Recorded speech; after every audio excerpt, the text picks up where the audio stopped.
Hello everybody, good afternoon, namaste. You are watching the best preparation, a YouTube channel for learning English language. Please don't forget to subscribe this channel, share this video to your friends, like and comment. Okay, now let's see today's lesson.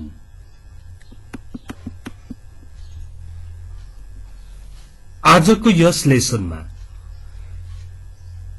Daily प्रयोग भइरहने सेन्टेन्सहरू लिएर आएको छु र यी सेन्टेन्सहरू जान्नुपर्ने काम एकातिर छँदैछ, अर्कोतिर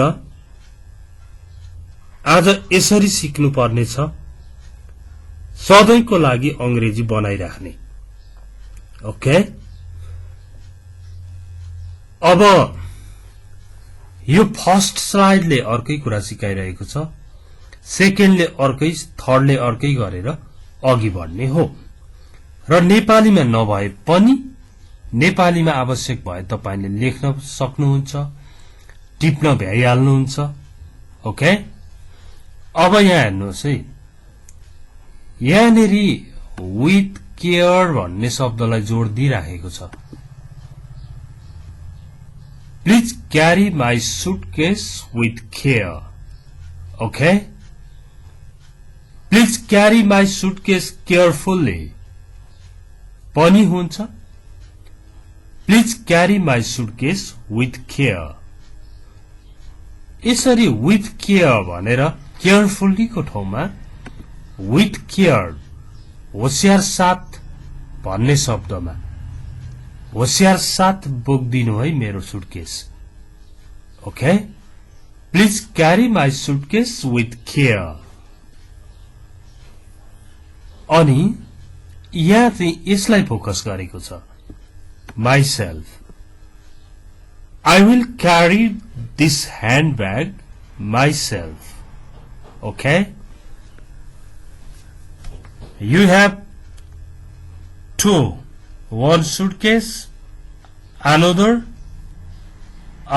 is handbag, and you are asking someone to carry your suitcase with care. Please carry my suitcase with care. Ani, you are telling, I will carry my handbag myself. Okay, यो भनेको कृपया मेरो सुटकेस होशियारी साथ बोकिदिनुहोस्, यो handbag म आफैले बोक्ने छु। Okay, next. अब कुनै कुरा कति टाढा छ भनेर सोध्ने पनि दुईटा तरिका छ यहाँ। How far is the ... from here? Okay? How far is the ... from the ... अब हेर्नुहोस्, यो कस्तो हो त भन्दाखेरि यसमा तपाईलाई go to the police station and inform the police भन्यो। पुलिस स्टेशनमा गएर पुलिसलाई जानकारी दिनुहोस् भन्यो। तपाई अलि नौलो हुनुहुन्छ, स्ट्रेन्ज हुनुहुन्छ, न्यू पर्सन हुनुहुन्छ, तपाईले पुलिस स्टेशन यहाँबाट कति टाढा छ, how far is the police station from here, यहाँबाट पुलिस स्टेशन कति टाढा छ, Where is the police station? Police station कहाँ छ भनेर तपाईले सोध्न थालेपछि अनि हाम्रो चलन के छ,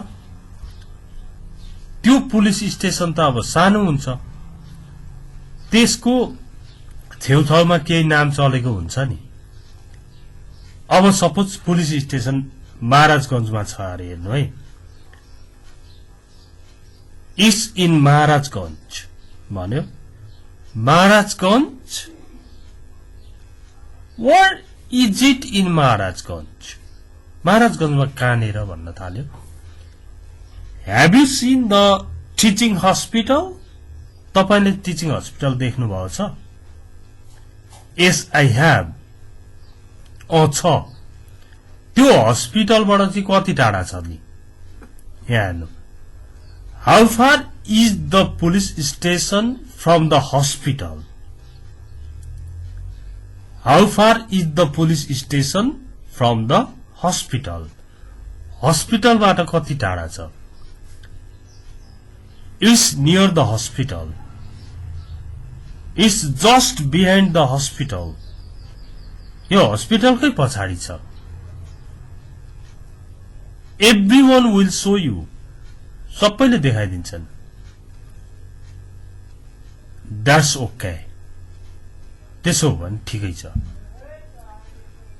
यो भयो एउटा how far is the from here अर्को how far is the dot from the dot कुरा बुझ्नुभयो नि नेक्स्ट अब यहाँ फेरि अर्कै भाषा छ Fasten your seat belt properly. तपाईको सीट बेल्ट properly बाँध्नुहोस्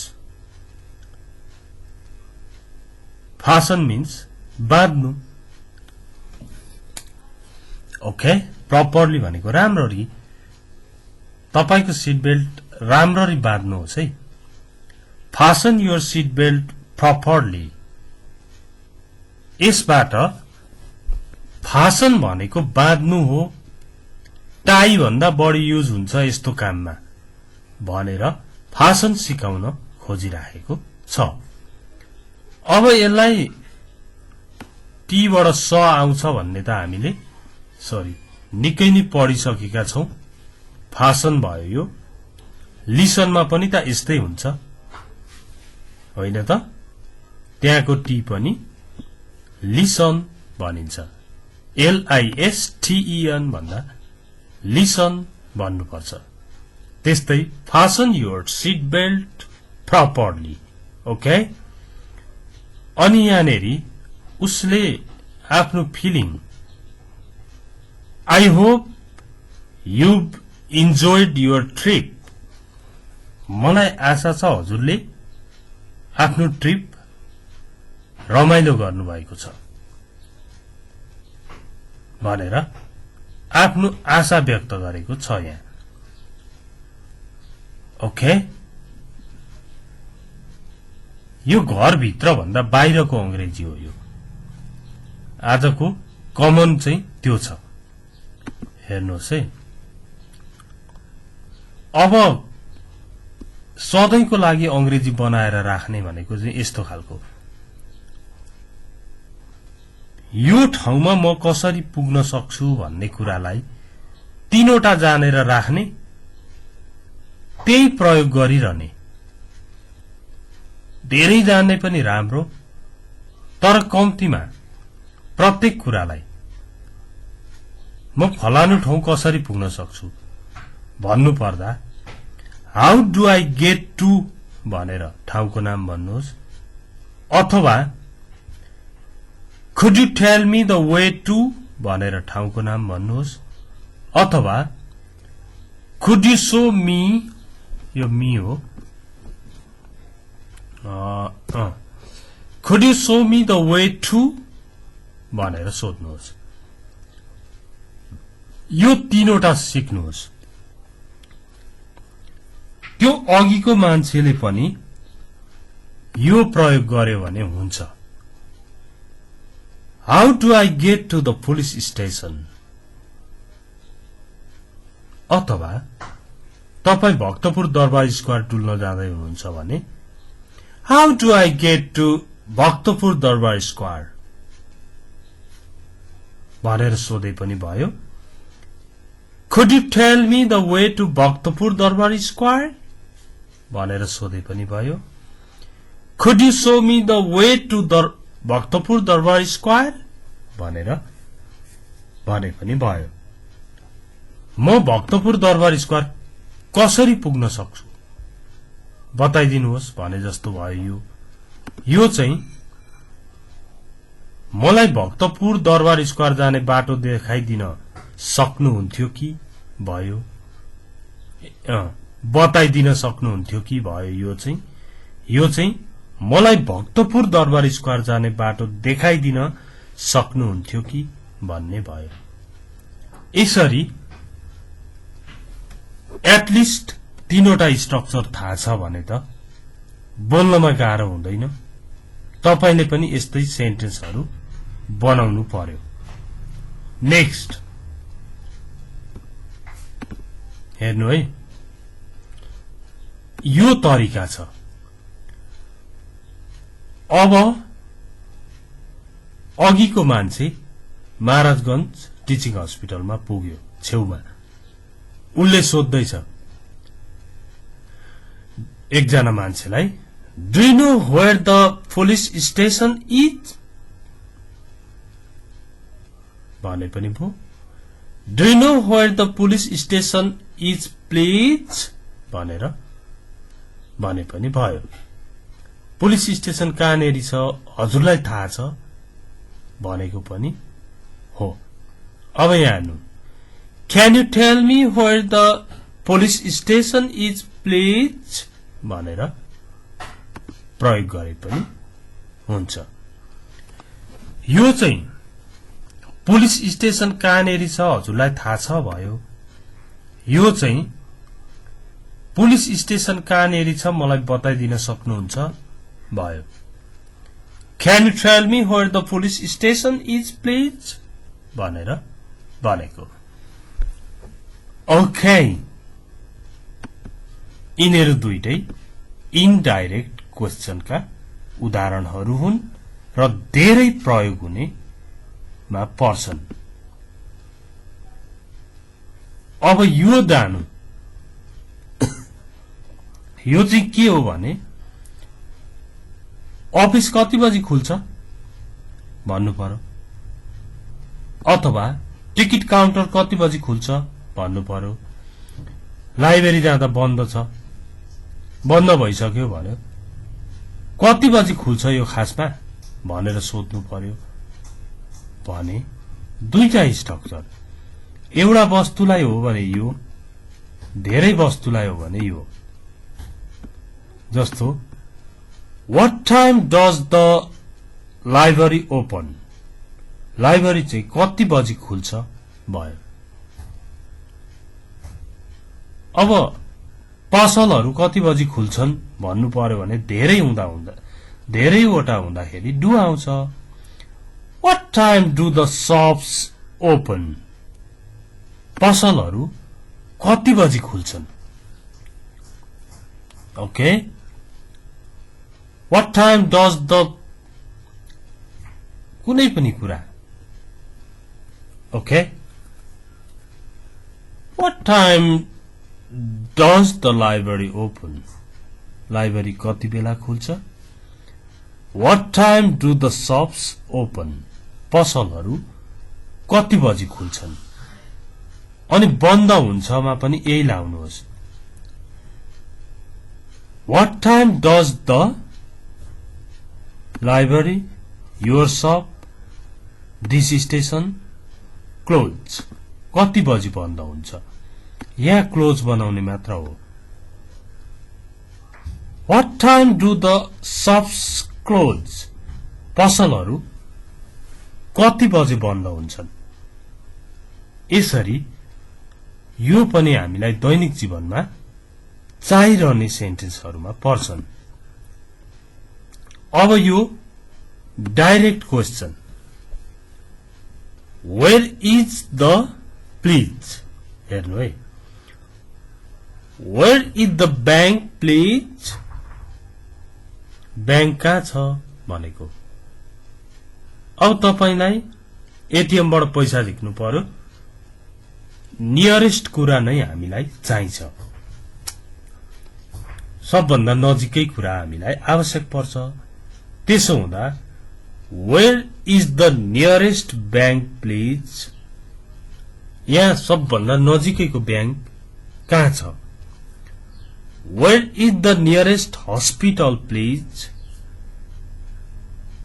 नजिकैको अस्पताल चाहिँ कहाँनेर छ भनेर सोधेको। त्यसपछि